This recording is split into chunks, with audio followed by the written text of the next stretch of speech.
Hello student, तो welcome to our channel A to Z online learning centre. और आज हम लोग इसमें डिस्कस करेंगे। आपका लास्ट वीडियो में डिस्कस किए थे एनसीईआरटी का एक्सरसाइज का क्वेश्चन नंबर 1 से 3 तक। आज हम लोग इसमें डिस्कस करेंगे क्वेश्चन नंबर 4 से क्वेश्चन नंबर 9 तक। और यदि आप लोगों को फिजिक्स का ऑफलाइन क्लासेस करना है हजारीबाग में, तो मैक्सवेल फिजिक्स क्लासेस में आइए। इसका जो कॉन्टैक्ट नंबर है आप कॉन्टैक्ट कर सकते हैं 7979884708। इस नंबर पे कांटेक्ट कीजिए। और 11th का भी न्यू बैच स्टार्ट होने वाला है। चलिए हम लोग डिस्कस करेंगे एनसीईआरटी का सॉल्यूशन। और देखिए एनसीईआरटी का यदि आपको यूट्यूब पे थ्योरी पढ़ना है तो इसका डिस्क्रिप्शन में एक लिंक डाला हुआ है, आप उस चैनल पे जाके आप इसका थ्योरी देख सकते हैं। चलिए हम स्टार्ट करते हैं। यहाँ पर देखिए क्वेश्चन नंबर 3 तक हो गया था। अब हम लोग देखेंगे क्वेश्चन नंबर 4। क्वेश्चन नंबर 4 बोलता है एनसीईआरटी का explain the meaning of the statement electric charge of a body is quantized. कि कहने का मतलब बोला है क्वांटाइजेशन ऑफ चार्ज से आप क्या समझते हैं। देखिए क्वांटाइजेशन ऑफ चार्ज बोलता है, क्वांटाइजेशन ऑफ चार्ज का मीनिंग होता है Q equal to n e. इसका मतलब हुआ कि किसी भी बॉडी पे जो इलेक्ट्रॉन होता है उसमें इलेक्ट्रॉन जो रहेगा हमेशा इंटीजर के फॉर्म में रहेगा। जहां पर n मेरा इंटीजर रहता है और n आपका इंटीजर रहता है। इंटीजर जो यहाँ पर रहेगा, इंटीजर आपका क्या क्या रह सकता है, 0 plus minus 1 plus minus 2 plus minus 3 dot dot dot. और q जो यहाँ पर है q मेरा चार्ज है। और E जो होता है एलिमेंट्री चार्ज होता है, बेसिक चार्ज बोलते हैं इसको। इसका वैल्यू होता है 1.6 × 10⁻⁻19 कूलम। तो वही लिखा हुआ क्वांटाइजेशन ऑफ इलेक्ट्रिक चार्ज का मतलब होता है कि किसी भी बॉडी पे जो टोटल चार्ज होगा वो हमेशा इंटीजर के फॉर्म में रहेगा, इंटीग्रल मल्टीपल रहेगा किसका, E का। चलिए नेक्स्ट क्वेश्चन देखते हैं इसका। नेक्स्ट क्वेश्चन है आपका Why can one ignore quantization of electric charge when dealing with microscopic large scale charge? Microscopic यहाँ पर यदि माइक्रोस्कोपिक लेवल पे हम डिस्कस करते हैं कोई भी चीज को, यहाँ पर मिस्टेक थोड़ा MA होगा। माइक्रोस्कोपिक लेवल पे हम कोई भी चीज को एक्सप्लेन करते हैं तो क्वांटाइजेशन ऑफ चार्ज वैलिड क्यों नहीं होता है, क्योंकि अभी हम पढ़े देखिए क्वांटाइजेशन ऑफ चार्ज का जो फॉर्मूला बताया है अभी आपको, Q इक्वल टू होता है Ne, जहां पर n क्या होता है, नंबर ऑफ इलेक्ट्रॉन्स या नंबर ऑफ प्रोटॉन्स हो सकता है आपका। देखिए तो बोलता है while dealing with macroscopic charges we can ignore quantization of electric charge, this is because E is very small। यहाँ पर जो E का वैल्यू होता है वो बहुत ही स्मॉल होता है और n जो होता है नंबर ऑफ इलेक्ट्रॉन्स होता है बहुत ही लार्ज होता है। इसीलिए हम लोग स्मॉल बड़ा लेवल पे इसको इग्नोर करते हैं, बल्कि स्मॉल लेवल पे इसको हम काउंट करते हैं।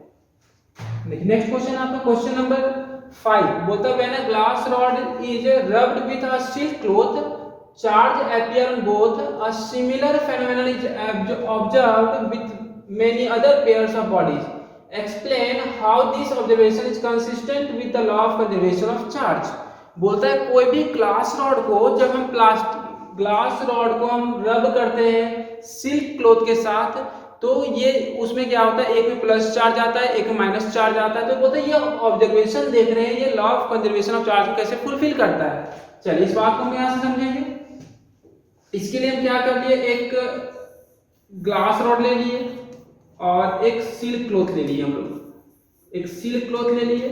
अब इसको बिफोर रबिंग, अभी इसको रब हम लोग नहीं किए हैं, बिफोर रबिंग। तो यहाँ पर ध्यान दीजिए कि रब करने से पहले दुनिया में कोई भी चीज है, स्टार्टिंग में हमारे मार्कर हम पकड़े हुए हैं जिसमें कोई चार्ज नहीं, कोई भी चीज बोर्ड है इसमें कोई चार्ज नहीं है, तो कोई भी चीज में कोई चार्ज नहीं होता है। तो बोलता है इसमें अभी बिफोर रबिंग, रब करने से पहले ग्लास में कितना चार्ज है, 0। सिल्क क्लॉथ में कितना चार्ज है, 0। तो टोटल चार्ज मेरा क्या हो गया, 0। कहने का मतलब दोनों का दोनों ही बॉडी स्टार्टिंग में क्या है, न्यूट्रल है। अब देखिए यहाँ पर ध्यान दीजिए। अब बोलता है दोनों को रब करने के बाद क्या होगा, आफ्टर रबिंग क्या ऑब्जर्व किया गया कि सिल्क में आपका नेगेटिव चार्ज आता है और ग्लास में आपका पॉजिटिव चार्ज आता है। ग्लास में आपका पॉजिटिव चार्ज आया और सिल्क में आपका नेगेटिव चार्ज आया। इसका क्या मतलब है, सिल्क में आपका नेगेटिव चार्ज आया। देखिए तो इसका मतलब ये हुआ कि ग्लास से कहीं ना कहीं कुछ इलेक्ट्रॉन निकल के कहाँ चला गया, सिल्क में। मान लेते हैं यहाँ पर 4 प्लस आया तो 4 इलेक्ट्रॉन निकल के कहाँ चला गया, सिल्क में। अब देखिए ग्लास में टोटल चार्ज कितना हो गया, +4। सिल्क में कितना हो गया, -4। अब देखिए यहाँ पर ये सिचुएशन कब का था, आफ्टर रबिंग, जब रब इसको कर दिए तो देखिए टोटल चार्ज कितना हो गया, यहाँ पर टोटल चार्ज हो गया +4 और -4, यहाँ पर जो टोटल चार्ज आ गया 0।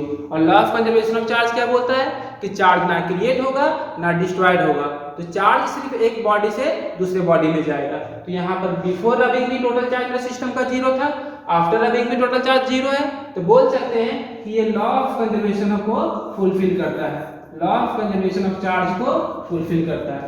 किसी भी सिस्टम का तो चार्ज क्या रहता है, कांस्टेंट रहेगा। चलिए नेक्स्ट क्वेश्चन देखेंगे यहाँ पर हम लोग, वही लिखा हुआ देखिए, it is observed that positive charge developed on glass rod has the same magnitude as negative charge developed on silk cloth. जितना ग्लास में पॉजिटिव चार्ज का मैग्नीट्यूड रहेगा वही सिल्क क्लॉथ में रहेगा। तो total charge after rubbing is 0 as before rubbing, पहले जितना चार्ज था उतना ही बाद में रहता है। Hence the law of conservation of charges being obeyed here, यहाँ पर रूल को फॉलो कर रहा है। देखिए नेक्स्ट क्वेश्चन देखिए, बहुत इंपॉर्टेंट क्वेश्चन है। 4 पॉइंट चार्ज QA दिया हुआ है, QB दिया हुआ है, QC दिया हुआ है, QD दिया हुआ है, और वो कहां पर प्लेस है, स्क्वायर के कॉर्नर पे प्लेस किया हुआ है। इसका साइड आपका दिया हुआ 10 सेंटीमीटर। तो बोलता what is the force on a charge of 1 microcoulomb placed at the centre of the square. तो बोलता सेंटर पे एक 1 माइक्रोकूलम चार्ज रखा गया, तो इसमें टोटल फोर्स कितना काम करेगा। चलिए इसको सॉल्व करते हैं हम लोग। देखिए पहले हम लोग स्क्वायर ले लेंगे। चलिए ध्यान दीजिए, क्वेश्चन देख लीजिए, यहाँ से एक स्क्वायर ले लिया, यहाँ से हम लोग पहले एक स्क्वायर ले लिए। अब यहाँ पर जो QA दिया हुआ है इसका नंबरिंग कर दिए A, B, C और D। इस क्वेश्चन को सॉल्व करने के लिए सबका हम साइड ले लिए, 10 सेंटीमीटर दिया हुआ है, साइड हर एक साइड से कितना दिया हुआ है, ये भी आपका 10 सेंटीमीटर दिया हुआ है। और हम क्या कर रहे हैं, QA को Q1 मान ले रहे हैं समझाने के लिए। Q1 का वैल्यू दिया हुआ है, आपको कितना दिया हुआ है, फर्स्ट वाले का चार्ज देखिए 2 माइक्रोकूलम, और Q2 दिया हुआ है, QB B पे जो रखा हुआ है Q2 मान लिए। Q2 आपका दिया हुआ है 5 माइक्रोकूलम, और Q3 दिया हुआ है आपका, देखिए QC जो Q3 है आपका है ये है 2 माइक्रोकूलम, और QD जो है D पे है आपका, QD दिया हुआ है, QD को हम मान लिए हैं, सॉरी Q4 मान लेंगे इसको, इससे कोई दिक्कत नहीं है मानने से। Q4 आपका दिया हुआ -5 माइक्रोकूलम, और इसका सेंटर जो है, इसका सेंटर पे आपका जो चार्ज है, सेंटर पे जो चार्ज है इसका दिया हुआ है, देखिए ध्यान दीजिए, सेंटर पे जो चार्ज है यहाँ पर दिया हुआ, सेंटर को मान लिए O, और यहाँ इसको चार्ज को मान लिए Q0, यहाँ वैल्यू दिया हुआ 1 माइक्रोकूलम। चलिए क्वेश्चन कंप्लीट हो गया हम लोग का। अब इसमें बताना है, पहले इसमें सिंपल सा सवाल है कि बताइए Q0 पे फोर्स किसके कारण काम करेगा। देखिए इसको सॉल्व करते हैं इसको हम लोग। देखिए यहाँ पर फर्स्ट क्वेश्चन यहाँ बोला गया कि Q0 पे फोर्स किसके कारण काम करेगा। इसके तरफ कितना टोटल चार्ज है, टोटल जो चार्ज का संख्या यहाँ पर, टोटल जो चार्ज है आपका, ये Q1 हो गया, Q2 हो गया, Q3 हो गया, और Q4 हो गया, और एक हो गया Q0। तो इस पे जो फोर्स काम करेगा, Q0 पे जो फोर्स काम करेगा वो हर एक के कारण काम करेगा, Q1 के कारण भी, Q2 के कारण भी, Q3 के कारण भी, और Q4 के कारण भी। तो हम जो टोटल फोर्स काम करेगा इस पे, वो काम करेगा F टोटल, जो काम करेगा वो काम करेगा आपका F01। कहने का मतलब 0 पे काम करेगा 1 के कारण, F02 0 पे काम, Q0 पे काम करेगा Q2 के कारण, फिर F03 Q0 पे काम करेगा Q3 के कारण, और लास्ट में हो जाएगा Q0 पे काम करेगा Q4 के कारण। चलिए अब हम लोग को क्या करना पड़ेगा, बारी बारी से सबका वैल्यू पता करना पड़ेगा कि 1 के कारण कितना फोर्स काम करेगा, 2 के कारण कितना काम करेगा, 3 के कारण, और फिर Q4 के कारण। चलिए बहुत अच्छा, फर्स्ट हम लोग निकालेंगे कि 1 के कारण कितना फोर्स काम करेगा। पहले हम मैग्नीट्यूड निकाल लेते हैं। यहाँ पर देखिए, यहाँ पर फॉर्मूला क्या होता है, फॉर्मूला होता है फोर्स निकालने का, F इक्वल टू बताए थे पहले भी, K Q1 Q2 by R², यानी कि K Q1 Q2 नहीं लिखेंगे यहाँ पर, Q0 लिख देंगे, अब बीच का डिस्टेंस का स्क्वायर। देखिए यहाँ पर K का वैल्यू सबको पता है 9 × 10⁻⁹, और हम पहला क्लास जब बता रहे थे तो बताए थे कि जब भी हम लोग न्यूमेरिकल सॉल्व करते हैं तो हमेशा हम लोग ऐसा ही सिस्टम में लाकर सॉल्व करते हैं। तो यहाँ पर आप ध्यान दीजिए कि Q1 आपको माइक्रोकूलम में कल समझाए थे, माइक्रोकूलम को कूलम में करने के लिए 10⁻⁻6 इंटू करेंगे, और यहाँ 1 माइक्रोकूलम है, किसको लिखेंगे 1 × 10⁻⁶। चलिए अब हम लोग क्या करेंगे, ये डिस्टेंस निकालना था आपको, A से O का डिस्टेंस, A से लेके O तक का डिस्टेंस, ये डिस्टेंस कितना होगा। देखिए इसको निकालने के लिए हमको पहले क्या करना पड़ेगा, ये 10 है, ये 10 है, तो ये हम पहले AC निकाल लेंगे। देखिए यहाँ पर पहला काम क्या करेंगे, यहाँ से AC निकाल लेंगे।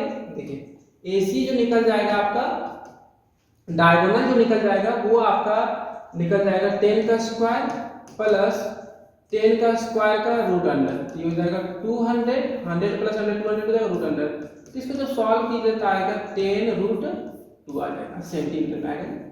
तो इसका जो आधा कीजिएगा तो ये आ जाएगा 5 रूट 2 सेंटीमीटर, ये वाला डिस्टेंस आ जाएगा 5 रूट 2 सेंटीमीटर, ये वाला डिस्टेंस आ जाएगा 5 रूट 2 सेंटीमीटर और ये आ जाएगा 5 रूट 2 सेंटीमीटर। चलो डिस्टेंस निकल गया। अब सेंटीमीटर को मीटर में कन्वर्ट कर लेते हैं हम लोग इसको। देखिए यहाँ पर इसको मीटर में कन्वर्ट कर लेंगे तो 5 रूट 2 और सेंटीमीटर को मीटर में कन्वर्ट करने के लगाए थे 10 का पावर -2 से इनटू कर। चलिए इसको सॉल्व करते देखिए बहुत आसान है। 9 टू कितना हो गया 18, अब देखिए -6 -12 हो गया और +9 ये हो जाएगा -3। अब नीचे देखिए 5 रूट 2 का स्क्वायर कितना हो गया, 5 का स्क्वायर 25 और रूट 2 का स्क्वायर 2, तो नीचे आ गया 50 और ये हो जाएगा 10 का पावर -4। चलिए ऊपर ले जाइए इसको, तो ये हो जाएगा 10 का पावर -3 और ये हो जाएगा 10 का पावर -4 ऊपर चला गया तो +4, 4 में 3 चला गया तो आ जाएगा आपका ऊपर कितना बचेगा 10 का पावर 1 बचेगा, 4 में 3 चला जाएगा तो ये 0 0 कट जाएगा। सॉल्व कीजिए 5 3 जा 15, ये आ जाएगा 3.6 न्यूटन। चलिए हम लोग का काम हो गया F01 निकाल लिए। अब इसी तरह हम लोग क्या निकालेंगे देखिए ध्यान दीजिए। अब हम लोग निकाल लेते हैं F02 का वैल्यू क्या होगा। चलिए ध्यान दीजिए यहाँ पर सिमिलरली F02 निकाल लेंगे। F02 कितना काम करेगा, तो फॉर्मूला क्या आ जाएगा K Q0 Q2 by R का स्क्वायर। K का वैल्यू जाएगा 9 × 10 का पावर 9, Q0 मेरा 1 माइक्रोकूलम है तो 1 × 10 का पावर -6, Q2 आपका हो जाएगा कितना 5 माइक्रोकूलम है तो 5 into 10 का पावर हो जाएगा आपका 10 का पावर -6 और डिस्टेंस फिर मेरा हो जाएगा 5 रूट 2 into 10 का पावर -2 का होल स्क्वायर। अब आपके दिमाग में बात आ रहा होगा, देखिए यहाँ पर जो वैल्यू था Q2 का जो वैल्यू था, एक्चुअली में Q2 का जो वैल्यू था डायग्राम में Q भी आपका माइनस में था। चलिए यहाँ पर थोड़ा मेंशन कर लेंगे इस बात को कि जो मेरा ये वैल्यू था आपका किस में था, माइनस में था।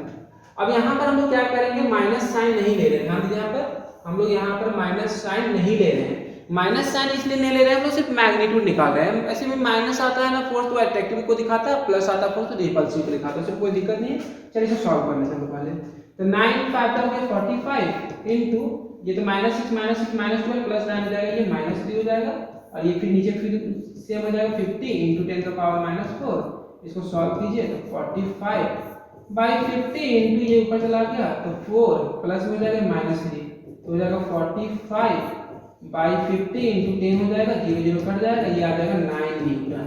चलिए F01 निकल गया, F02 निकल गया। चलिए निकाल लेंगे हम लोग F03 निकालते हैं।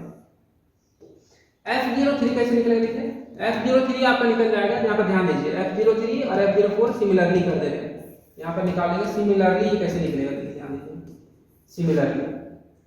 यहाँ पर ध्यान दीजिए कि हम जो पहले बात किए थे Q0 और Q1, देखिए यहाँ पर चार्ज 1 था, यहाँ चार्ज 2 था, यहाँ 5 रूट 2 था, यहाँ पर चार्ज 2 है, यहाँ पर चार्ज 1 है, रूट डिस्टेंस सेम है, तो इसीलिए F03 आपका कितना आ जाएगा 3.6 न्यूटन आ जाएगा। इसी तरह यहाँ पर देखिए 1 था, ये -5 था, यहाँ 1 है, यहाँ -5 पर ये डिस्टेंस सेम है, इसीलिए आपका F04 भी कितना आ जाएगा 9 न्यूटन आ जाएगा। चलिए सारा बात निकल गया। अब हम टोटल निकालने में क्या करेंगे, जोड़ेंगे। लेकिन यहाँ पर ध्यान दीजिए कि जोड़ेंगे तो किस तरह जोड़ेंगे, वेक्टर सम होता है। जोड़ने वक्त हम लोग ध्यान दीजिए यहाँ पर कहाँ कहाँ कौन सा फोर्स काम किया। चलिए ध्यान दीजिए Q0 मेरा क्या था, प्लस था, तो ये प्लस था तो प्लस प्लस क्या वो रिपेल करेगा, ये डायरेक्शन हो गया। F01 का कितना काम किया था 3.6 न्यूटन। चलिए देखिए नेक्स्ट देखिए, अब ये जो Q3 जो काम किया, Q3 ये प्लस था, ये भी प्लस था, ये कितना काम किया, नीचे की तरफ काम किया, तो F03 कितना काम किया 3.6 न्यूटन।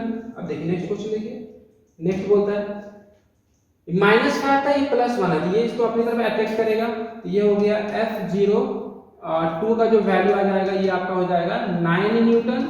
इसी तरह आपका जो काम करेगा ये भी माइनस, या इसको अपनी तरफ बुलाएगा, तो F04 का वैल्यू कितना आ गया 9 न्यूटन। चलिए इसी को हम फिर अलग से डायग्राम बना देंगे यहाँ पर समझाने के लिए इसी बात को।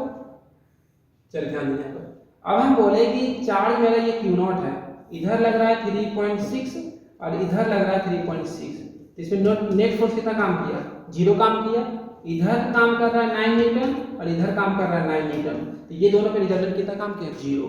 तो यहाँ पर बोलेंगे जो मेरा टोटल फोर्स काम करेगा, ध्यान दीजिए यहाँ पर कि जो टोटल फोर्स काम करेगा वो काम करेगा 3.6 plus 9 minus 3.6 plus 9 equal to क्या।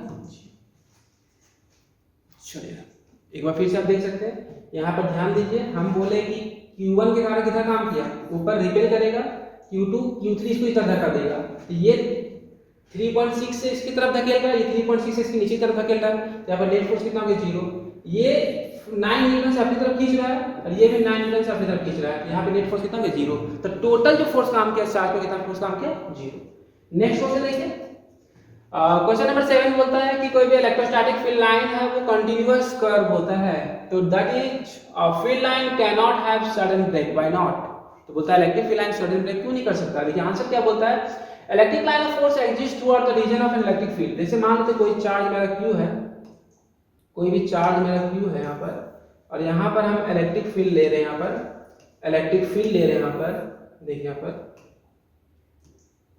इलेक्ट्रिक फील्ड ले लिया यहाँ पर, तो यहाँ पर क्या बोलता है, देखिए यहाँ पर बोलता है कि ये फील्ड जो होता है इलेक्ट्रिक फील्ड का वैल्यू क्या होता है डिक्रीज करता है, और ये इन्फिनिटी पे जाके इलेक्ट्रिक फील्ड का वैल्यू कितना हो जाएगा 0। यदि कहीं पर अचानक ये लाइन ब्रेक कर गया, जैसे सपोज इस तरह लाइन चला गया, तो यहाँ पर ये वैल्यू क्या हो गया 0। यहाँ पर फील्ड है, यहाँ पर फील्ड है और यहाँ पर फील्ड नहीं है, ऐसा पॉसिबल नहीं है। तो वही बोलता है कि इलेक्ट्रिक फील्ड जो रहता है वो लगातार घटता है, ग्रेजुअली धीरे धीरे घटेगा डिस्टेंस बढ़ने के साथ, and it becomes 0 at infinity. ये कहाँ पर 0 होगा, इन्फिनिटी पे जाके 0 होगा। तो electric field line can not vanish abruptly, अचानक वो खत्म नहीं होगा। So a line of force can not have sudden break, it must be a continuous curve. Next question देखिए, क्वेश्चन 7 का बी नंबर सेक्शन क्या बोलता है, explain why two electric field line never cross each other at any point. बोलता है कोई भी point पे दो इलेक्ट्रिक फील्ड लाइन इंटरसेक्ट क्यों नहीं करेगा। देखिए हम मान लिए कि इसका उल्टा मान लिए कि दो इलेक्ट्रिक फील्ड लाइन है इंटरसेक्ट कर रहा है, तो ये जिस पॉइंट पे इंटरसेक्ट करेगा वहां पर मेरा कितना डायरेक्शन मिलेगा, दो टेंजेंट ड्रॉ होगा। ये पहला वाला लाइन का टेंजेंट हो गया जो E1 का डायरेक्शन दिखा रहा है, ये दूसरा वाला लाइन का टेंजेंट हो गया जो E2 का डायरेक्शन दिखा रहा है। अब यहाँ पर ध्यान दीजिए आप कि ये दो एक पॉइंट पे दो डायरेक्शन पॉसिबल नहीं है, इसीलिए दो इलेक्ट्रिक फील्ड लाइन कभी भी इंटरसेक्ट नहीं करेगा। तो ये लिखा हुआ है कि इफ टू, मान लिए कि two electric line of force intersect there would be two tangent. जहां पर लाइन इंटरसेक्ट करेगा वहां पर कितना टेंजेंट होगा, दो टेंजेंट होगा, and hence has two directions of electric field at the point of intersection. तो जिस पॉइंट पे इंटरसेक्ट करेगा उस पॉइंट पे दो टेंजेंट होगा, दो डायरेक्शन होगा, विच इज नॉट पॉसिबल, जो कि पॉसिबल नहीं है। चलिए नेक्स्ट क्वेश्चन देखेंगे हम लोग, क्वेश्चन नंबर 8 देखिए, बोलता है कितना पॉइंट चार्ज है, 2 पॉइंट चार्ज है आपका, एक QA दिया हुआ है, QB दिया हुआ है, दोनों के बीच का डिस्टेंस दिया हुआ है 20 centimetre apart in vacuum. Electric field पूछ रहा है कहां पर, मिड पॉइंट पे। चलिए इसको ड्रॉ करते हैं हम लोग। पहले दो चार्ज दिया हुआ आपका, एक चार्ज दिया हुआ है, एक चार्ज दिया हुआ QA दिया हुआ वैल्यू यहाँ पर ध्यान दीजिए, QA का वैल्यू 3 माइक्रोकूलम है और QB का वैल्यू जो दिया हुआ आपका, QB का वैल्यू आपका -3 माइक्रोकूलम है, ठीक है। और दोनों के बीच का डिस्टेंस दिया हुआ है यहाँ पर, दोनों के बीच का जो डिस्टेंस दिया हुआ है ये दो चार्ज हो गया, और R जो दिया हुआ है यहाँ पर, R जो दिया हुआ है यहाँ पर, R का वैल्यू दिया हुआ है 20 सेंटीमीटर। इसका मिड पॉइंट का हम O ले लिए। चलिए आपसे क्वेश्चन क्या पूछा गया है, यहाँ पर क्वेश्चन पूछा गया कि यदि दो चार्ज है, एक है आपका QA और एक चार्ज है आपका QB, तो आप बताइए कि O पे इलेक्ट्रिक फील्ड का वैल्यू क्या होगा, O पॉइंट पे इलेक्ट्रिक फील्ड का वैल्यू क्या होगा। आपसे सिंपल सवाल पूछा गया कि O जो पॉइंट होगा उसमें इलेक्ट्रिक फील्ड किसके कारण होगा, QA के कारण या फिर QB के कारण। तो जो पॉइंट O होगा उसमें इलेक्ट्रिक फील्ड मेरा दोनों के कारण बनेगा, QA के कारण भी और QB के कारण भी। तो पहले निकालेंगे A के कारण, तो इलेक्ट्रिक फील्ड A के कारण क्या होगा, देखिए फॉर्मूला होता है 1/4 पाई एप्सिलॉन नॉट Q/r²। यहाँ हम पॉइंट कौन सा ले लिए, QA ले लिए। चलिए इसका वैल्यू पुट कीजिए, इसका वैल्यू हो गया 9 × 10⁻⁹, QA का वैल्यू 3 माइक्रोकूलम है। बार बार समझा रहे हैं आप लोग को, माइक्रोकूलम को कूलम में लाने के लिए कितना करते हैं 10⁻⁶। डिस्टेंस देखिए, डिस्टेंस ये 20 नहीं लेंगे, ये डिस्टेंस कितना जाएगा 10 सेंटीमीटर। सेंटीमीटर को मीटर में करेंगे तो 0.1 मीटर आ जाएगा, 0.1 का स्क्वायर कर देंगे। ये 9 3 जा 27 हो गया यहाँ पर, 27 हो गया यहाँ पर, 9 3 जा 27 इनटू देखिए यहाँ पर ये 9 में 6 गया तो 3 हो गया, प्लस 3 हो गया, सॉरी यहाँ पर हो गया प्लस 3। अब 0.1 का स्क्वायर कितना है 0.01, पॉइंट को ऊपर ले जाएंगे तो 2 जीरो आ जाएगा, ये इसी को लिखते हैं 27 इनटू 10 का पावर 5 न्यूटन पर कूलम। चलिए फिर मिला लीजिए एक बार, 9 3 जा 27 हो गया, 9 में 6 का 3 हो गया आपका, 0.1 का स्क्वायर 0.01 तो पॉइंट ऊपर चला गया, 2 जीरो चला गया, यहाँ 3 जीरो, यहाँ 2 जीरो 5 जीरो। चलिए अब निकाल लेंगे बी के कारण क्या आएगा, देखिए यहाँ पर अब निकालेंगे बी के कारण क्या होगा, ईबी आपका क्या हो जाएगा 1/4 pi epsilon naught q b by r square. चलिए वैल्यू पुट कीजिए, 9 × 10 का पावर 9 सच सेम आने वाला है, मैग्नीट्यूड 3 × 10 का पावर -6 हो जाएगा, डिस्टेंस भी उतना ही 0.1 का स्क्वायर, ये भी उतना ही आ जाएगा 27 × 10 का पावर 5 न्यूटन पर कूलम। चलिए अब ध्यान दीजिए, यहाँ पर 2 के कारण फील्ड निकला, एक ए के कारण निकला और एक बी के कारण निकला। अब हम लोग जानेंगे कि टोटल कितना काम करेगा। तो देखिए डायरेक्शन पता करना पड़ेगा, इलेक्ट्रिक फील्ड वेक्टर क्वांटिटी है, तो यहाँ पर हम +1 चार्ज को रख देंगे, तो देखिए ई Q1 क्या करेगा, तो पॉजिटिव है, तो +1 जिधर भागेगा उधर इलेक्ट्रिक फील्ड का डायरेक्शन लेंगे, तो +1 भाग रहा है किधर, राइट की तरफ, ये डायरेक्शन किसका हो गया, EA का हो गया। जब हम ए को देखेंगे तो बी को साइलेंट कर देंगे, हटा देंगे, जब बी का फील्ड निकालेंगे तो ए को हटा देंगे। अब बी का निकालना है तो बी इसको हटा देंगे, देखिए +1 किधर जाएगा, राइट की तरफ, तो ये किसका डायरेक्शन हो गया, बी का। अब टोटल इलेक्ट्रिक फील्ड निकालना क्या करेंगे, दोनों का जब भी कभी भी याद रखिएगा, दो फैक्टर को जब दो फैक्टर सेम डायरेक्शन में काम करता है तो जोड़ेंगे, और अपोजिट में काम करेगा तो माइनस करेंगे। यहाँ पे सेम डायरेक्शन में काम कर रहा है तो जोड़ देंगे इसको, तो देखिए यहाँ पे वैल्यू क्या आ जाएगा, ई नेट काम करेगा EA प्लस EB। चलिए ई का वैल्यू निकाल लीजिए, 27 × 10 का पावर 5 प्लस 27 × 10 का पावर 5, 27 × 10 का पावर 5 कॉमन निकल जाएगा दोनों टर्म में, यहाँ देखो 1 + ये हो जाएगा 1 + 1 2 हो जाएगा, ये हो जाएगा 54 × 10 का पावर 5 न्यूटन पर कूलम। ये आपका आंसर आ गया। इसमें एक और क्वेश्चन दिया हुआ, देखिए क्वेश्चन एक और दिया हुआ इसमें कि find the force experienced by the test charge, और वहां पर रखा हुआ टेस्ट चार्ज कितना 1.5 × 10 का पावर -9 कूलम।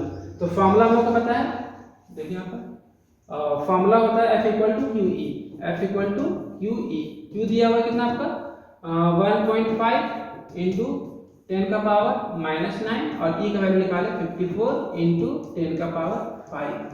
चलिए इसे सॉल्व कीजिए, पॉइंट हटाएंगे नीचे 10 आ जाएगा, ये 0 1 0 कट जाएगा, तो 15 बचेगा × 54 हो जाएगा यहाँ पर, और यहाँ पर 4 बचा, 0 कट गया ना, 4 में -9 ये हो जाएगा -5 हो जाएगा, -9 प्लस पर -5 हो जाएगा, इसको इंटू करते हैं, 54 को 15 से इंटू करेंगे तो ये जाएगा 5 4 जा 20, 5 5 जा 25 पर 2 27, और ये जाएगा 4 1 जा 4 5 1 जा 5, ये हो जाएगा 0 1 5 2 7 8, तो ये आ जाएगा आपका 8 1 0 × 10 का पावर कितना -5। अब इसी को थोड़ा अरेंज कर दीजिए, तो इसी को अरेंज कर देंगे तो जाएगा 8.10, और इसमें पावर क्या करेंगे 2 बढ़ा देंगे तो ये जाएगा -3 न्यूटन।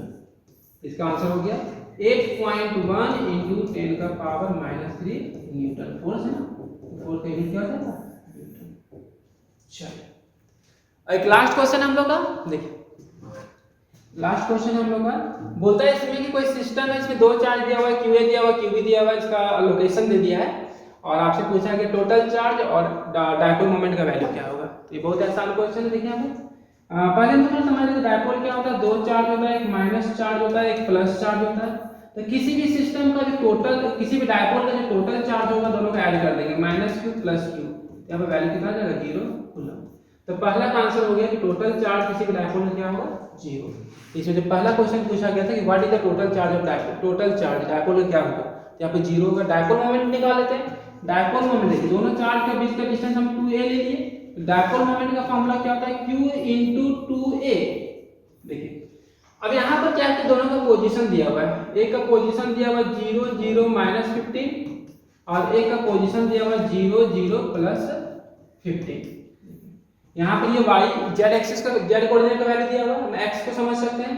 यदि आपसे सिंपल सवाल पूछा जाए, देखिए यहाँ पर इधर -x होता है, इधर +x होता है, यहाँ का वैल्यू दे दिया जाए -1, यहाँ -2, यहाँ का 1 और यहाँ का 2, तो बोला जाए कि ये दोनों के बीच का डिस्टेंस बताइए कितना होगा। तो डिस्टेंस कितना हो जाएगा यहाँ पर, x का वैल्यू कितना हो जाएगा 4 सेंटीमीटर, ये आपका सेंटीमीटर में दिया हुआ था। तो अब हम यहाँ पूछे कि यहाँ पर दोनों के बीच का डिस्टेंस बताइए। तो यहाँ जो डिस्टेंस हो जाएगा, q का वैल्यू दिया हुआ था, चार्ज का वैल्यू दिया हुआ था कितना 2.5 × 10⁻⁻7 और डिस्टेंस कितना हो जाएगा 15 30 सेंटीमीटर, 30 × 10⁻²। तो सॉल्व करके पॉइंट का नीचे टेन आ जाएगा, ये हो जाएगा 1 0 0 कट जाएगा यहाँ से। फिर आपका सॉल्व करते थे, यहाँ पर आपका आएगा 25 3 जाएगा 75 इंटू ये तो आ गया माइनस, ये हो जाएगा, इसका यूनिट हो जाएगा आपका चार्ज का कूलम और डिस्टेंस का मीटर। तो p का वैल्यू आ गया, या इसी को थोड़ा अरेंज करके लिख सकते हैं, p = 7.5 और पावर एक बढ़ा देंगे तो -8 कूलम मीटर। चलिए, बहुत आसान क्वेश्चन था। इसमें क्या बोला गया था, टोटल चार्ज बताइए, डायपोल का टोटल चार्ज कितना होता है, 0 होता है। डायपोल मोमेंट निकालने के लिए बोला गया था, तो डिस्टेंस आपको पता करना था, डिस्टेंस क्या होगा। तो ये -15 है, ये +15 है यहाँ पर, तो डिस्टेंस कितना आ गया आपका 2a का वैल्यू जो आया वो 30 सेंटीमीटर आया। तो क्यू दिया हुआ था आपका इतना, 2a की जगह 30 लीजिए, 30 सेंटीमीटर को मीटर में कन्वर्ट कर दिए, पॉइंट है नीचे 0 आया, 0 से सॉल्व हो गया। तो ये आपका 25 आ गया, -7 -2 कितना -9 हो गया, पॉइंट इधर शिफ्ट कर दिए, पावर को बढ़ा दिए -8। यदि आप इस चैनल पे नए हैं तो इस चैनल को सब्सक्राइब कर लीजिए, और इसका थ्योरी पढ़ना है तो अभी बता रहे हैं, इसका जब थ्योरी पढ़ना है फिजिक्स का तो इसके लिंक या डिस्क्रिप्शन में एक लिंक डाला गया होगा, मैक्सवेल फिजिक्स क्लासेस के नाम पे एक चैनल होगा, उसको सब्सक्राइब कर लीजिएगा। Thank you, all the best.